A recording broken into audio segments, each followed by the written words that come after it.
Nairi na naman si tiyo mo at saka si Ngani Bayaman din at sabay umuwi ngayong hapon at si Ngani Bayaman din ay galing sa school at si tiyo mo naman ay galing sa Kairan. Ayan po nga nito, sinalubong na nga ni kami ng mga alaga naming manok. Ayan po nga nito, ang ginawa ni tiyo mo ay nagtatad na nga ni Neri ay abahog sa itik at saka sa manok, mga gulay na mga rejig galing sa palengke at yan nga ni pinanghingi nga ni tiyo mo doon. Ayan na po nga nito, ang kulit nga ni nung manok na Neri gusto yatang maadubo agad ay kabata-bata pa. Hindi maghintay ng bahog. Tapos pinaspasan na nga ni tiyo mo ng pagtatad, niring gulay. At nagutom na rin nga ni yung mga manok. Ayan nga ni, sinitap na nga ni tiyo mo. At naglagay na nga ni na uli ng kinayod.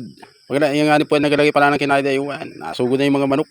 Tapos nilagay nga ni tiyo mo ni Ray ng ipa at pampalasa. Yun daw yata yun pang asukal daw. Ano ni tiyo na namambulano ay. Kaya na po nga nito, nalagyan na nga ni tiyo mo. Sang ganun pa nga ni tiyo mo dyan ay nilagyan na rin ng kanyang bahog na binili sa bayan. Ay nga natin, natuka may ganyan makulit ang manok kayo. Ay natapingan ni tiyo mo. Tapos nga nilagyan na nga ni tiyo mo yung gulay na tinatad at binasa na nga ni. Ay na po nga nito. Hindi na po nga ni dyan ay si Ngani Bayaman din ay nagbahog na ni Ray. Maliliit na manok ni tiyo mo. At madami-dami na rin palaki ni tiyo mo maliliit na rin nandini sa labas. Tapos hanggang nga ni Ngani Bayaman din ay nagpunta nga ni Dinay sa malalaki. At binahugan na rin ni Ret. Nagutom na nga ni at talagang ay sa sobrang init ay talagang nagutom na yung mga manok at nauhaw na raw nga ni. Gusto pa nga ni umuli Ngani Bayaman din at wala man daw nga ning ulam.